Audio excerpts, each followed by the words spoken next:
Hello, everyone. My name is Lisa Hickey. I am the publisher of the Good Men Project, CEO of Good Men Media. I am here today to give you just 10 minutes of writing tips. So I'm going to take you through my top 10 writing tips list. This is part of a larger course and training program we have for writers in the Good Men Project community. So if you'd like to follow up and learn more after this presentation, please look for the Good Men Project's course, How to Be a Rising Star in Media. We have recorded versions, we have live versions where you can ask questions in real time, and we would love to see you at one of those classes. So here we go, just a small little bit. I'm going to try to keep this under 10 minutes, my top 10 writing tips list. So my first tip is make your own top 10 writing tips list. And I mean that in the kindest possible way, right? This list of tips has worked for me, but it's worked for me because I created it. I didn't go searching the internet for other people's lists. I really looked for things that I could take action on that would actually help improve my writing. And how did I know they would improve my writing? Because when I tried them, they worked. My writing got noticeably better. So make your own list, make it your own, use it, keep it around, keep it on your desktop, write it out in handwriting, whatever that is, put it on your refrigerator, just wherever it's easily accessible so that you can keep the top things that will help you improve right close at hand. Number 2, write for clarity. Let's get my picture off of there so it's clear. Clarity. Clarity comes from really, truly caring if the other person understands. So when you're writing, and I just think if your writing isn't clear, it isn't worth reading. But when you're writing, don't just think about what you're saying. Think about how the other person is understanding your words.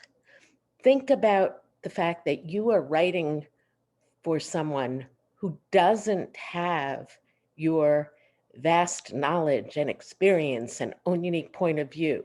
You are writing for somebody different than you. So understand that things that you think are clear may not be clear, and edit your work so they are clear.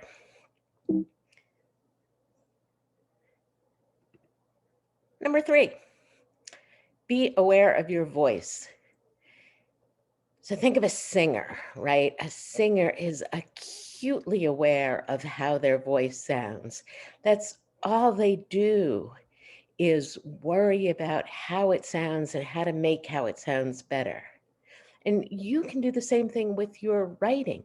You can have a voice that is uniquely you, that showcases your authenticity, that makes people understand your own unique point of view and what you are bringing to the party. And I have a quick tip for this, and that is read your work aloud. But don't just read it out loud. Like a lot of times you tell people to read it out loud and they'll start reading it out loud instead of this robotic voice. Be aware of your voice. Top 10 lesson for singers works for writers too.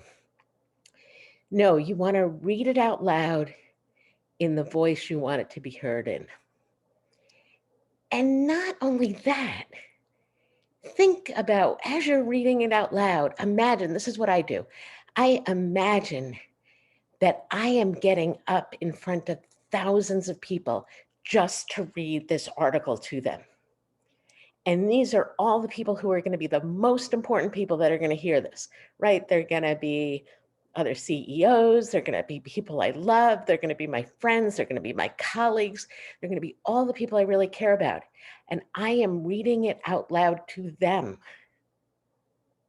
So you want to believe that my voice, when I am reading to those people, is going to be different. It's going to be expressive. It's going to be empathetic. It's going to really, truly care that they understand what I'm going to say. Be aware of your voice. 4, there is elegance in brevity. Edit ruthlessly. So I'm not going to say too much about this one, but we do have courses on editing also. We can help you with this. We can help you figure out which words to keep and which words to take away, and it makes a difference. Number 5, be specific. This came from a poetry class that I took a long time ago with Diane Frank. And she used to say, paint pictures with words. So what you want to do when you're writing is you want to conjure images up in a person's mind, and that will help them become immersed in your writing.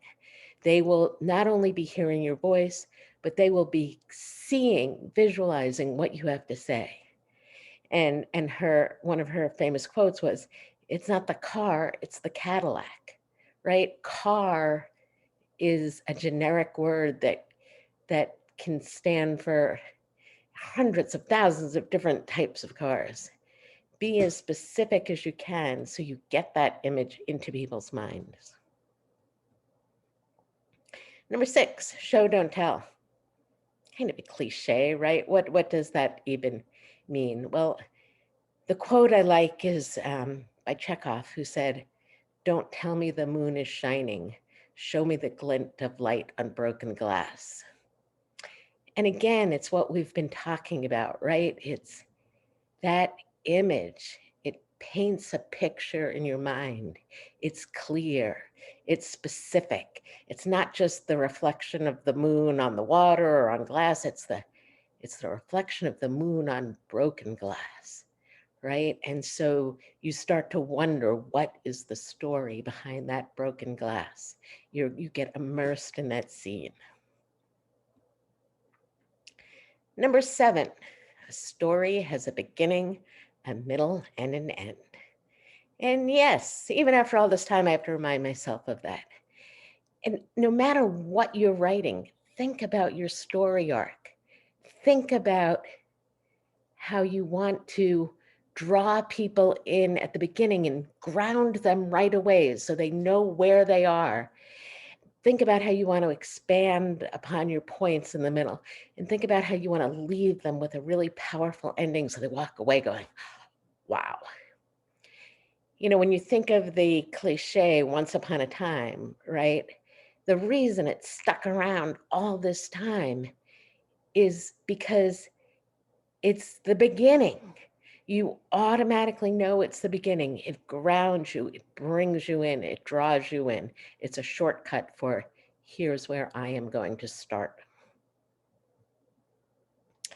Number 8, practice everything you know when writing emails. How many emails do you write a day? 5, 10, 50? That gives you 5 or 10 or 50 chances to practice being a great writer with every email. The problem with trying to practice your writing when you're about to do something great, right? Like when you're about to sit down and write your novel, or when you're about to, you know, create the world's best blog post, or a poem or a song or a love letter, whatever it is. That's not the time you want to be practicing. You want to be practicing when you're doing mundane tasks. You want to make your emails come to life.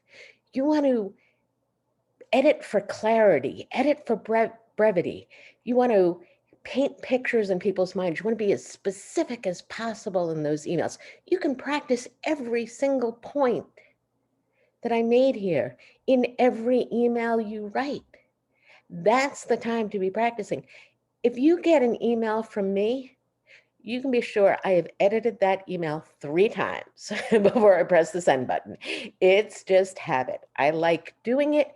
It helps me make sure I'm clear. It helps me be confident, and it helps my writing have a voice. Number 9, but do you love sentences? So this is actually the punchline to a probably apocryphal story about a student who was at a large university and taking a writing class with some very well-known professor who was somewhat arrogant and distant and hard to get in touch with. And so this student sees the professor walking across the quad, jogs on up to him, out of breath, and says, "Professor, professor, do I have what it takes?" And the professor looked at him and goes, "Do you have what it takes to do what?" And the student says, "Do I have what it takes to be a great writer?" And the professor looks at him and goes, "I don't know, but do you love sentences? If you want to be a writer, it's going to be much easier for you if you love sentences. It's going to be much easier if you love words, if you love paragraphs, if you love stories, if you love chapters, if you love all of it, if you love writing emails. When you're writing, crawl into your sentences and live inside them for a while. Immerse yourself in them. When I was making this presentation, I got so immersed in it, like, is the flow good? Is it a story arc? Is it compelling? Is it clear? Is it brief enough? Is it engaging? Am I connecting with people?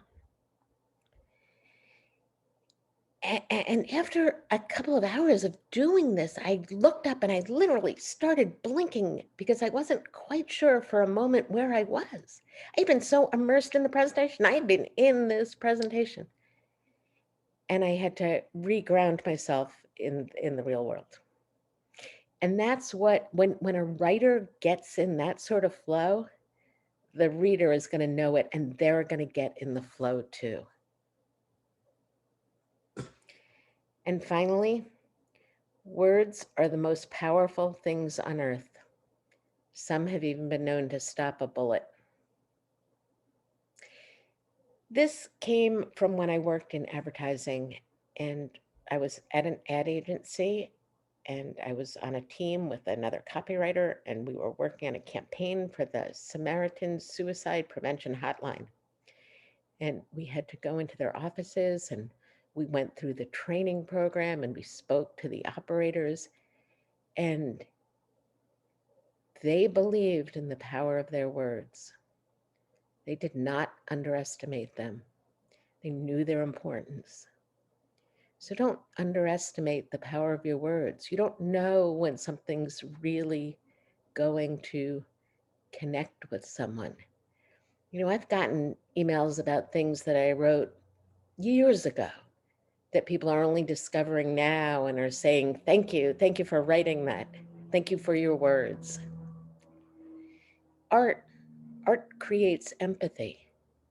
Art creates empathy because it's your own personal point of view that you are sharing with someone else. And there's power in that.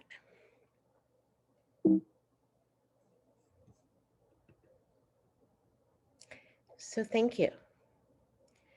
If you have any questions or you want to connect or you want to learn more about the Good Men Project, please feel free to email info@goodmenproject.com. I will receive those emails. I will get back to you. I will edit my email back to you 3 times, I promise. And I really hope to see you around the community, see you at more classes, come to our calls, find out more about us. We love connecting with you. Thank you.